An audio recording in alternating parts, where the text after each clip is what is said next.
বন্ধুরা, আমি সোমা বলছি, সোমা মুখার্জি। স্টেথোস্কোপের গাটা ঠান্ডা, ভিতরে যে হসপিটালে বসে থাকতে পারছি না, আমাদের সব ডাক্তাররা সবাই খুব ডিস্টার্বড।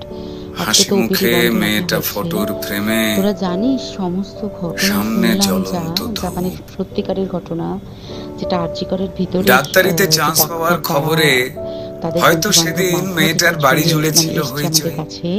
রান্নাঘর থেকে খুন্তি হাতে দৌড়ে বেরিয়েছিল মা, চিৎকার করে বলেছিল, ওগো সুখবর আছে, পাড়া প্রতিবেশী সব গেলে কই? ওগো মেজো বৌদি শুনছো, মেয়ে তো ডাক্তারিতে চান্স পেল। এই রুনুর মা, আরে বাবা আমার মেয়ের খবর তোমাদের কি কানে গেল? মেয়ে আমার আরজি করে ডাক্তার হতে চললো। জানো বৌদি, মনে হয় গত জন্মের পুণ্য হয়তো এবার সত্যি হয়ে পড়লো। আত্মীয় স্বজন হেসে উত্তর দিয়েছিল, ব্যাস আর চিন্তা কি বৌদি, তোমার মেয়ে তো আমাদেরও মেয়ে, অসুখ বিসুখ মানে এবার এ বাড়িতেই ডাক্তার। মা বলেছিল, আরে কি যে সব হলো বৌদি, এসব না তোমাদের বাড়াবাড়ির আবদার। শোনো বৌদি, আমার মেয়ে না দেশের সব খবর জানে, কত গরিব মানুষ চিকিৎসা পায় না। আরে বাবা, তাদেরই তো বাঁচাতে হবে প্রাণে। ঠাম্মা পাশের ঘর থেকে বেরিয়ে বলেছিল, হ্যাঁ তোরা আমায় কি একটু কথা বলতে দিবিনি? তাহলে গলায় স্টেথোস্কোপ ঝোলার পর আমাদের চিনতে পারবে তো আমাদের এই ছোট্ট ডাক্তার নেই। উনি বেশ কিছু ইন্টার্ন, হাউস স্টাফ এদেরকে দিয়ে ওই নেক্সাসটা চালাতেন। তারা ওখানে একটা সেক্স র্যাকেট চালাতো, তারা একটা ড্রাগ র্যাকেট চালাতো। ড্রাগ র্যাকেট মানে যে ওটাতে বলেছি না, ড্রাগ মানে শুধু ওই হেরোইন আর ব্রাউন সুগারের ড্রাগ খাওয়া বা মদ খাওয়া নয়।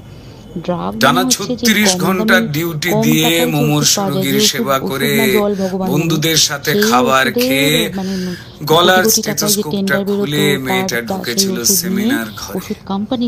ভেবেছিল দু চোখ বুঝে একটু জিরিয়ে নি, বড় অংশ যেত পার্টি ফান্ডে। বুঝতেই পারছিস তাহলে, সেজন্য পার্টির একদমই কাছের উনি। পার্টি মানে ওপর লেভেলের একদম সেমিনার রুমে যে ক্লান্ত ডাক্তার ঢুকেছিল। এবার উনি এই যে নেক্সাসটা চালাতেন, সকালে সে বেরিয়েছিল কোন ইন্টার্নকে উনি পাস করাবেন, কোন পিজিটিকে উনি থিসিস কমপ্লিট করাবেন, সেগুলো সব ভয় দেখিয়ে টাকা নিতেন। স্টেথোস্কোপের গাটা ঠান্ডা, ভাঙা চশমাটা চুপ, আর এই হাসি মুখে মেয়েটা ফটোর ফ্রেমে, ভালো, সে সামনে জ্বলন্ত কমপ্লিট করাবে না বলে হুমকি দিচ্ছিল। সে যে দিত প্রাণ সেই দিল প্রাণ। হাসপাতালের ঘরে এর বিরুদ্ধে আমি যাব, শরীর জুড়ে হাজার ক্ষত, তখন তাকে মেয়েটা গেলই মরে। এটা চলছিল লাস্ট। খুবলে খেলো শরীর ঠাকে, ভাঙলো গলার হাড়। খুবলে খেলো শরীরটাকে, ভাঙলো গলার হাড়। পশুর দলে কে কে ছিল, বেশি করে নাইট, বেশি করে খাটানো, এবং এগুলো তড়ি ঘড়ি হলো ধরা একটা সিভিক পুলিশ। তড়ি ঘড়ি হলো ধরা একটা সিভিক পুলিশ। এই অপরাধ একার যে নয়, যতই বানাও পুলিশ, মন্ত্রী পুলিশ দিশেহারা, অজুহাতের শেষ।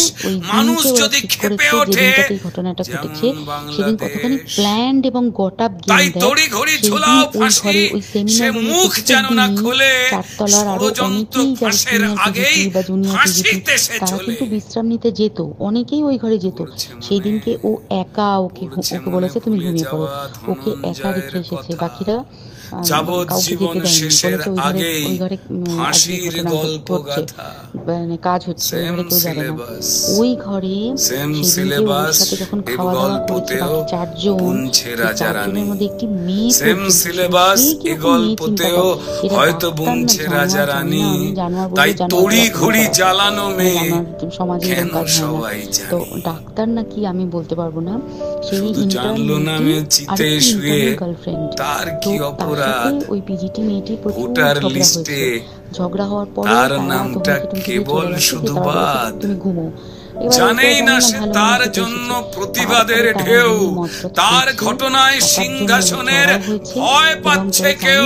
প্রথমে তার হাত দুটোকে দুপাশে দুজন ধরে রেখেছিলেন, কার জন্য অপেক্ষাতে দুজন ওকে পা দুটোকে টেনে জরাসন্ধের মতো ছিঁড়ে ফেলেছে, মানে ছেঁড়ার মতো করে টেনেছে, তাকে পেলভিক বোন ভেঙেছে, ভাঙা চশমাটা চুপ, কি হাসি মুখে মেয়েটা ফটোর ফ্রেমে, সামনে জ্বলন্ত ধূপ।